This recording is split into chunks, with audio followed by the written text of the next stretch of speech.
Hello guys, welcome back to the video, and this is actually going to be a pre-recorded video because I'm recording this on Tuesday, but I'll post it on Thursday, I think. Yes, it should be Thursday. I'm pre-recording it because on Thursday, as a Muslim, we have a special event called Eid, so I'm going to be pre-recording this video. So anyways, let's start off. This video is going to be about predicting the future of the Ukraine front lines. So in the Ukrainian front lines, I believe that since Russia's having Since Russia's having quite a hard time pushing into Ukraine, and by the way, yes, this is being recorded on the same day as episode 4 of Europe's New Future. So, the first thing that's going to happen is, since Russia's doing kind of bad right now, they're going to be completely pushed out of this little sorta exclave and almost pushed out of this. Almost. And a few weeks later, they are fully pushed out. And now it's up to this to kind of make a difference in something. Also, I don't know why this exists. Okay.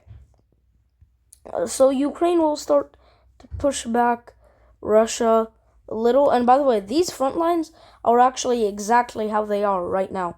Like, top notch, exactly. So, this is very realistic. Like, very realistic.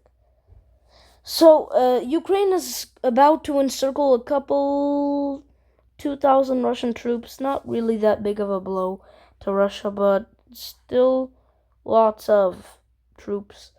Now, Ukraine isn't just going to be winning like that. Like, it's nothing. Bye. Mwah. So, Russia's going to be pushing Ukraine back a little, and that's literally it for Russia. And they're going from here. This is the downfall. This is the peak. Russia will be losing the foothold they had here. They will be losing this part of Crimea and 10,000 troops being encircled. Russia will now also start losing Crimea. Ironically enough, which is the place they annexed back in 2014. So that's quite ironic, Russia. So Ukraine is now going to cut all supply lines from Crimea to the mainland front line. So Ukraine is going to encircle all of these, but Russia is going to be able to relink them easily because, again, even though Russia has lots of internal problems and almost a military coup, it's still not going to be enough to just lose the war blatantly like that with no fight. So Russia is going to still be pushed back a lot, and Ukraine is also losing lots, so not lots, a little bit of land in the Crimea region, and this little foothold that they had here of Crimea is now officially gone. Like right here, they had a little foothold, and now these two little footholds are also going to be captured by the Russians. And last one to fall is this little foothold. So Ukraine will start an attempt to liberate this piece, and they will start doing it quite successfully, actually. They will be liberating this small, piece of Crimea that isn't really, noticeable. Not very noticeable, honestly. Doesn't make a big difference. It's really just kind of a useless thing. So, I don't know why Ukraine's doing this, but they're doing it, I guess, because they can. But that's still stupid anyway. So I'm just fixing the borders over here, as they're quite bad, low-key. But the actual front lines themselves are very, very accurate. Now, I would say 99% accurate.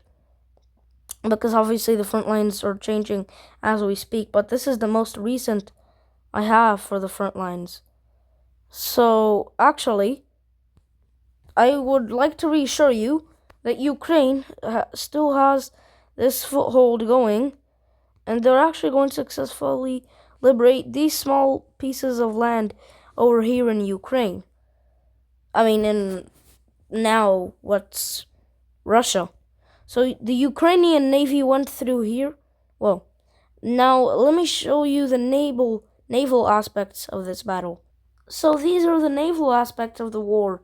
Ukraine still has, lots of actual parts of Crimea under their naval influence because, well, Ukraine's navy isn't really close to being the best, but sure would put up some competition considering Russia's current position.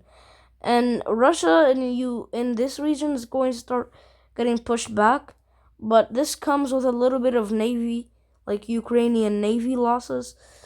So I mean, it's a little bit of a blow to the Ukrainians, but again, they're also pushing out the Russians, and also the Russians have the blue navy, and Ukraine has the red navy for some reason. Let me change that real quick.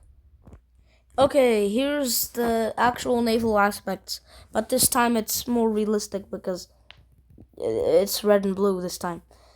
So, we're going to have a little bit of a naval battle over here because Ukraine is going to try to capture these areas over Crimea.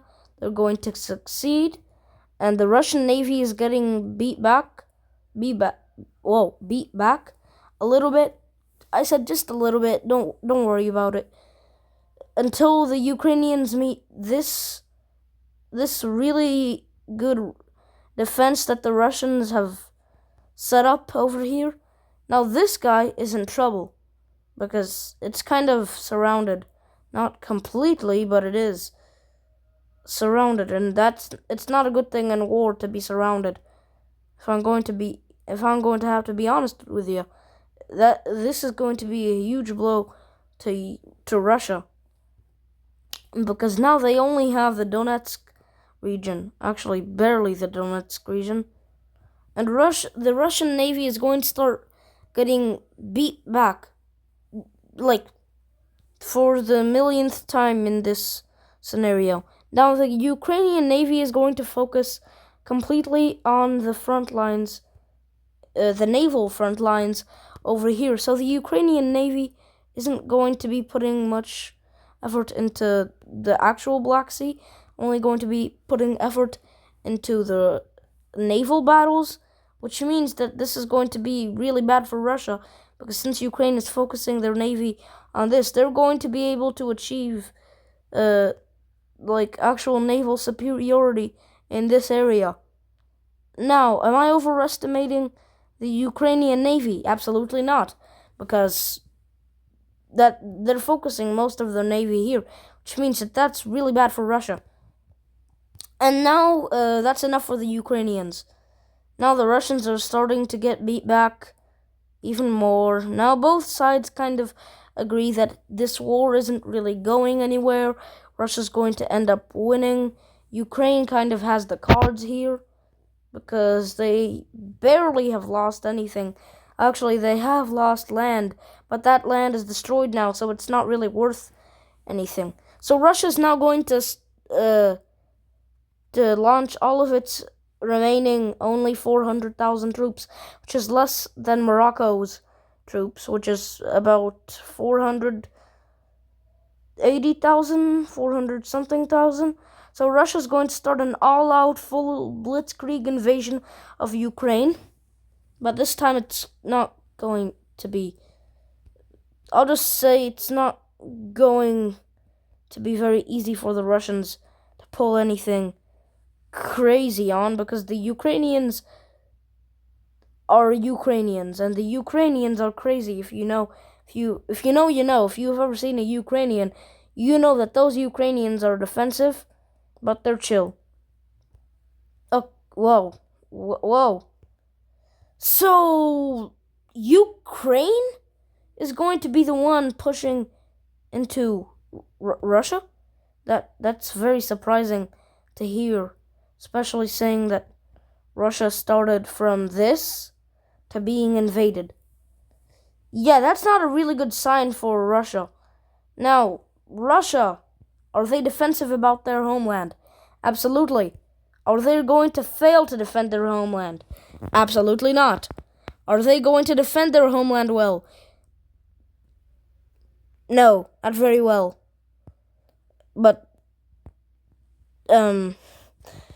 Ukraine is going to get pushed back out of Russia, and then they're going to get pushed back in because, NATO and Russia is crippled. Russia wants to sign peace. The Ukrainians say absolutely not because they were offering peace.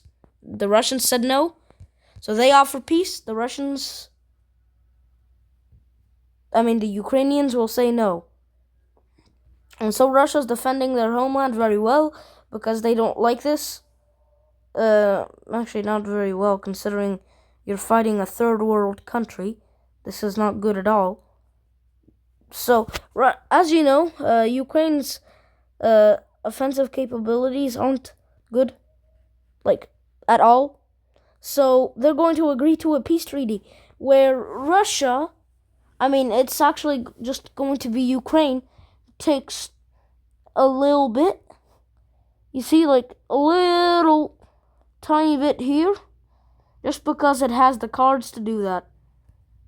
So, they can kind of do whatever they want. Yeah. Yeah. So this is going to be the peace treaty. Ukraine actually gains a little bit of land. But I'm joking. Ukraine, of course, doesn't gain land. They basically lost the war. So, the peace treaty is nothing happens. But the only thing that does happen is Ukraine gets this little bit, you see this? Just this little bit out of Russia because Ukraine has the cards to negotiate that. So they did negotiate it. And guess what? Russia accepted because they don't want to get their army beat up by the Ukrainians again. So, bye.